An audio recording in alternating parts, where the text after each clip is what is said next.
j'espère que vous allez bien. On se retrouve aujourd'hui dans une nouvelle vidéo. Ça va être une vidéo pour des gnocchis à la courge.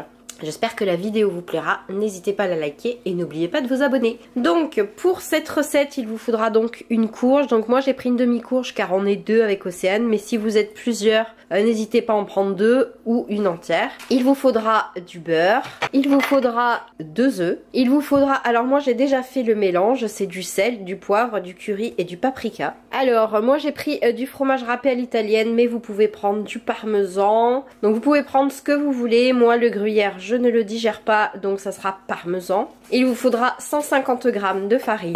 Donc dans un premier temps, on va découper la courge et la faire cuire. Donc vous avez plusieurs options. Vous pouvez la faire cuire au micro-ondes, c'est-à-dire vous la coupez en morceaux, vous filmez votre plat et vous mettez 8 minutes au micro-ondes.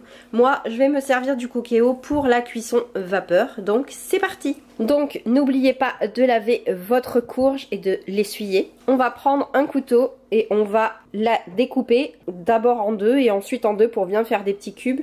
N'oubliez pas d'enlever la peau. Donc moi je vais utiliser mon panier vapeur du Cookéo, mais si vous faites votre cuisson au micro-ondes pendant 8 minutes, vous mettez dans un saladier, sinon vous mettez directement dans une casserole d'eau bouillante. C'est cuit quand vous plantez le couteau dans la courge et qu'il s'enfonce totalement. Donc ma courge est découpée en morceaux. Pourquoi j'ai découpé en morceaux? C'est pour que ça cuise plus vite. Donc je vais mettre à la vapeur pendant 12 minutes. Vous pouvez le mettre donc au micro-ondes pendant 8 minutes. Si vous le faites cuire à l'eau bouillante dans une casserole, je vous dirai de 10 minutes et puis vous piquez votre courge et vraiment quand le couteau s'enfonce ça cuit. Donc on se retrouve juste après la cuisson. Donc on se retrouve une fois que la courge est cuite.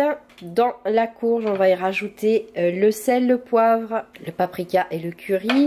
On va rajouter petit à petit la farine et on va rajouter petit à petit les œufs. Mais d'abord, dans un premier temps, on va écraser notre courge.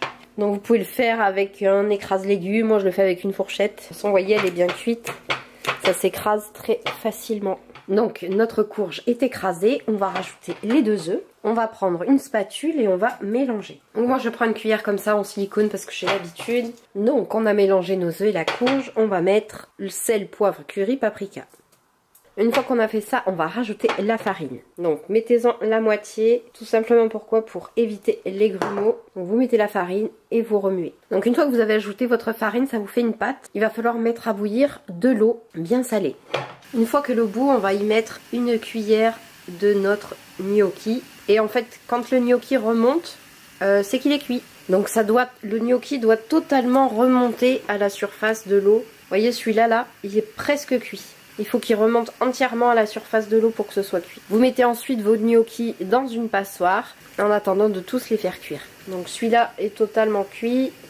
On va le sortir. Celui-là est totalement cuit aussi.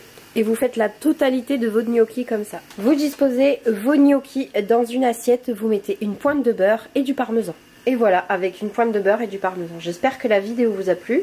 Moi, je vous fais des bisous et je vous dis à bientôt.